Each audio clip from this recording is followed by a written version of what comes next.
very good morning to you. Welcome to my thought for the day.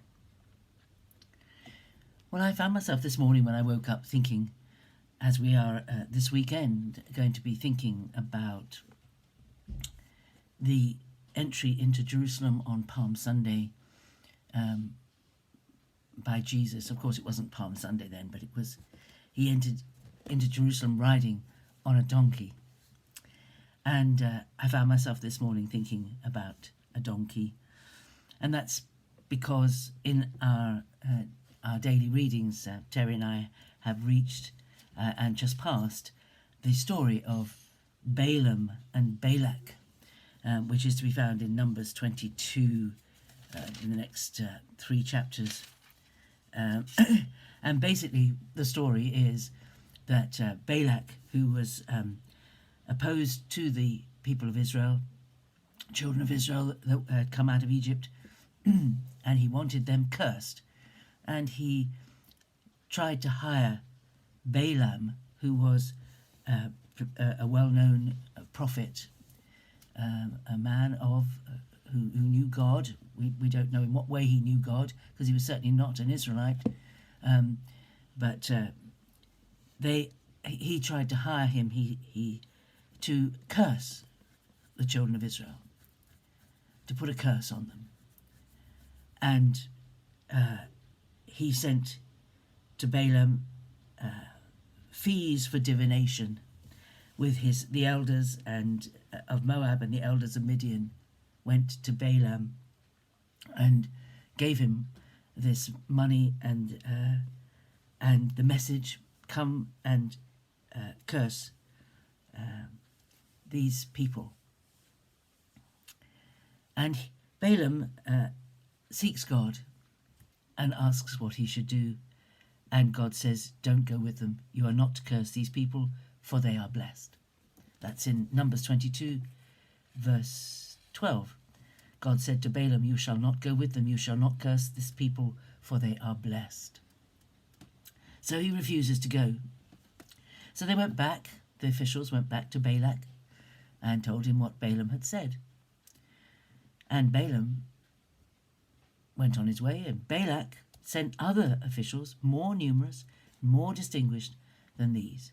And they said to him, curse these people for me. And it says in verse 18, Balaam replied to the servants of Balak, although Balak were to give me his house full of silver and gold, I could not go beyond the command of the Lord my God to do less or more. Stay here and I will inquire what the Lord has to say to me.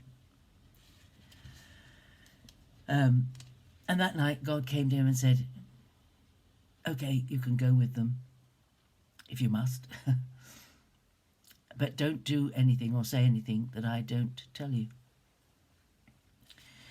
And the next day he saddled his donkey and went with the officials of Moab. Now I think when God said to him, okay, go with him, he was testing him. That he was saying, he'd said once, does God have to say something more than once to us for us to obey it? Does he have to? That's a good question to think about. You know, if we are servants of the Lord, we are following Jesus. When he gives us something to do and he tells us something to do we have to ask a second time? And then we're asked to do something, and then we suddenly think, well, it's okay, I'll do it differently.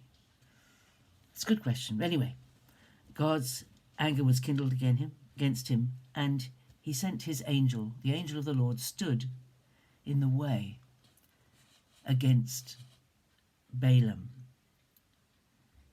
And Balaam was riding his donkey, and he had 2 servants with him, and the donkey saw the angel of the Lord. Balaam and his men didn't see the angel, but the donkey saw the angel, and he turned away because the angel was standing there with a drawn sword in his hand, and the donkey turned off the road and went into the field. And Balaam hit his donkey. He struck it to make it go back into the road. Then the angel of the Lord stood in a narrow path between the vineyards with a wall on either side. And when the donkey saw the angel of the Lord, it scraped against the wall and jammed Balaam's foot and leg between the donkey's side and the wall, and scraped his foot, so he hit it again. Then the angel of the Lord went ahead and stood in a very narrow place, where there was no way to either turn to the right or to the left. And when the donkey saw the angel of the Lord, it lay down under Balaam. It didn't have room to turn round. It didn't have room to avoid the angel. It lay down.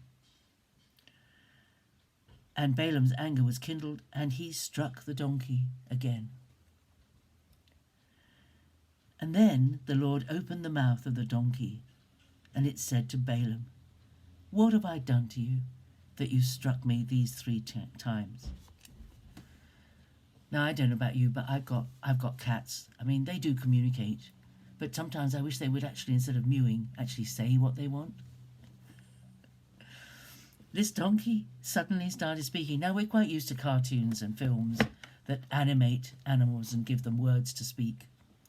And we usually recognise the voice of the actor who's taking that part. So in a funny way, we're quite used to animals speaking. But this must have been a very, very peculiar moment. And Balaam said to the donkey, "You've made a fool of me. I wish I had a sword in my hand. I'd kill you right now." And the donkey said to Balaam, "Am I not your donkey, which you've ridden all your life to this day? Have I been in the habit of treating you this way?" And he said, "No." Then the Lord opened the eyes of Balaam, and he saw the angel of the Lord standing in the road with his drawn sword in his hand. And he bowed down, falling to his face. And the angel of the Lord said to him, "Why have you struck your donkey these 3 times? I have come out as an adversary, because your way is perverse before me. The donkey saw me and turned away these 3 times. If it had not turned away, surely just now I would have killed you and let it live." The donkey knew more about what was going on than Balaam did. Sometimes God uses some very unusual ways in which to speak to us, and the donkey of Palm Sunday has a lot to say to us, just as the donkey in the life of Balaam had a lot to say to him. The donkey knew more of what was going on than they did, and animals are very astute. They sense the presence of other beings that we can't see. And we can trust our animals sometimes to be wiser than we are.